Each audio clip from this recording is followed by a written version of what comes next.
সুপ্রভাত বন্ধুরা, তোমরা কেমন আছো?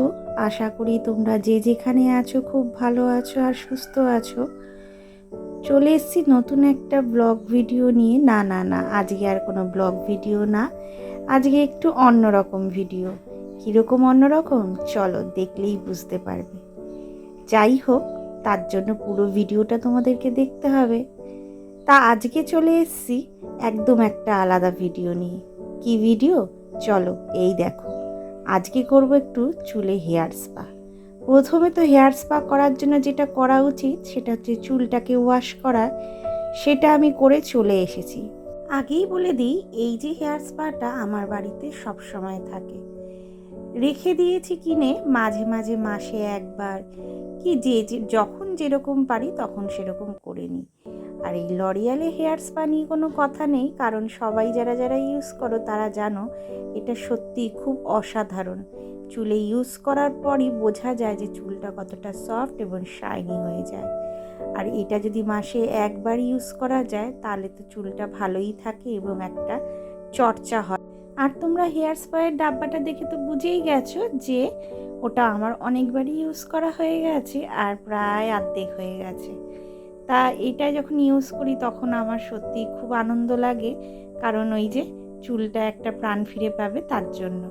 আগে আমার মাথায় অনেক চুল ছিল, কিন্তু বেবি হয়ে যাবার পর না চুলটা অনেকটা আমার পড়ে গেছে। আর যত দিন যাচ্ছে তত চুলগুলো উঠে যাচ্ছে আস্তে আস্তে। তার জন্য একটু তো চর্চার মধ্যে থাকতেই হয়। আগে আমি যখন বিয়ের আগে না আমি খুব চুলের যত্ন করতাম। তোমাদের বিয়ের আগে ফটো দেখালে বুঝতে পারবে যে আমার মাথায় কত চুল ছিল। তা যাই হোক, সেই সব তো মেয়েদের সব সময়ের কাহিনী। চুলটা যে উঠবে সেটা সবাই জানে, বাচ্চা হওয়ার পর একটা চুল তো উঠেই সবার। তা যাই হোক, এখন চলো এই যে হেয়ার স্পাটা ভালো করে চুলের মধ্যে লাগাবো। আঙ্গুল দিয়ে টেনে টেনে টেনে টেনে যত সুন্দর করে লাগানো যাবে ততই মানে জিনিসটা ভালোভাবে বসবে চুলের মধ্যে। তাই একটু বেশি বেশি করেই লাগানো ভালো, কারণ মাসে যেহেতু একবার, তাই এটাকে একটু বেশি করে ক্রিমটা দিয়ে দিয়ে লাগাচ্ছি যাতে ভালো করে চুলটার মধ্যে বসে যায়। আর একটু হাতে টাইম নিয়ে এটা করা ভালো। আর অনেকে না হেয়ার স্পায়ের মধ্যে অনেক কিছু দেয়, না আমি কিছু দিচ্ছি না, আমি হেয়ার স্পায়ের মধ্যে এই শুধু হেয়ার স্পাটাই ইউজ করছি ডাইরেক্ট। আর চুলটা একটু হালকা ভেজা থাকবে, মানে ওই একটু হালকা শুকনো হালকা ভেজা, মানে জল থাকবে হালকা হালকা, সেইভাবেই লাগালে কি হয় ক্রিমটা চারিদিকে ছড়িয়ে যায়।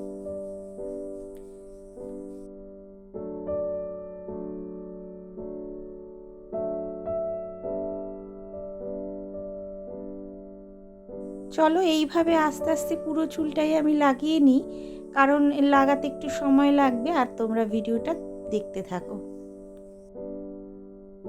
আর রোজ রোজ না এক ধরনের ভিডিও দিতে দিতে বিরক্ত ধরে যাচ্ছে, তাই একটু অন্যরকম ভিডিও। আশা করি এই ভিডিওটা তোমাদের খুব ভালো লাগবে, যেহেতু একটু অন্যরকম। এবার ভাবছি না মাঝে মাঝে একটু এরকম কিছু ভিডিও তোমাদের সাথে শেয়ার করব, যেটাই আমি ঘরে মানে করে থাকি এবং যা যা মুখে মাখি সেগুলো তোমাদের সাথে একটু শেয়ার করব, ঘরে যেইভাবে মুখটা পরিষ্কার করি। তো সেটাই যে মাঝে মাঝে ব্লগ ভিডিওর মাঝে মাঝে এই ভিডিওগুলো দিতে থাকবো। আর এই যে চুলটা ক্রিম দিয়ে টানছি না, এই টানতে টানতে না অনেক চুল কিন্তু ওঠে। ওগুলো কি মানে আমি শুনেছি, আমার যতটুকু অভিজ্ঞতাতে বলে যে ওই চুলগুলো হচ্ছে ড্যামেজ চুলগুলো অনেকটা পড়ে যায় তার সাথে সাথে চুলটা টানার সময়। আর এইভাবে মাথাটাকে ভালো করে ম্যাসাজ করতে হবে, যেটা পার্লারে করে দেয়। আমি যদি বসে থাকতাম আমাকে কেউ করে দিত, আমার সত্যি খুব ভালো লাগতো। আর তোমরা কি করা যাবে, কিছু করার নেই, আমার তো আর করে দেওয়ার লোক নেই, আমারটা আমাকে করেই নিতে হবে। তাই আমি আমার ম্যাসাজটা ভালো করে করে নিচ্ছি। তো আমার চুলে হেয়ার স্পা লাগানো হয়ে গেছে। এবার আমি একটুখানি মাথায় এইভাবে ক্লিপটা দিয়ে ভালো করে চুলটা উঁচু করে বেঁধে রাখবো। আর কিছুক্ষণ সময় ওয়েট করব, তা প্রায় আধ ঘন্টার মতো একটু রাখবো। অনেক কষ্ট করে লাগিয়েছি, তা আধ ঘন্টা সময় লাগবে। তার ফাঁকে গিয়ে আমি আমার লাঞ্চটা সেরে নেবো। আমার এখনও লাঞ্চ হয়নি। তোমাদের সবার লাঞ্চ হয়েছে তো? আর এই দেখো আমি করছি আর আনন্দে নাচছি, কারণ আমি জানি যে এইটা করার পর চুলটা অনেকটা সফট হয়ে যাবে। সময়ের অভাবে অনেক কিছুই করে উঠতে পারি না, কিন্তু চেষ্টা করি মাঝে মাঝে সময়ের ফাঁক দিয়ে যদি কিছু একটু সময় বার করা যায় সেই ফাঁকে করার। তা চলো দেখে নাও, চুলটা ওয়াশ করার পর মানে ওই হেয়ার স্পাল হয়ে যাওয়ার পর আমি চুলটা আবার ধুয়ে এসেছি। আসার পর আমার চুলটা কীরকম হয়েছে, কতটা গ্লেজ দিচ্ছে।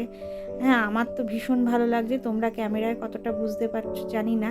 আমি একবার ঘরের ভেতর বাইরে থেকেও দেখালাম, একবার ঘরে বসেও দেখালাম, দু রকমভাবেই দেখালাম।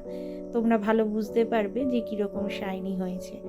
তা চলো এখানেই আমি ভিডিওটা শেষ করছি। দেখা হবে নতুন একটা আলাদা ব্লগ ভিডিও নিয়ে নতুনত্বভাবে। তোমরা আমার ভিডিওটা দেখতে থাকো, আর যদি আমার ভিডিওটা ভালো লাগে তাহলে অবশ্যই একটা লাইক করে দিও। যারা এখনও সাবস্ক্রাইব করেনি সাবস্ক্রাইব করে দিও। টাটা।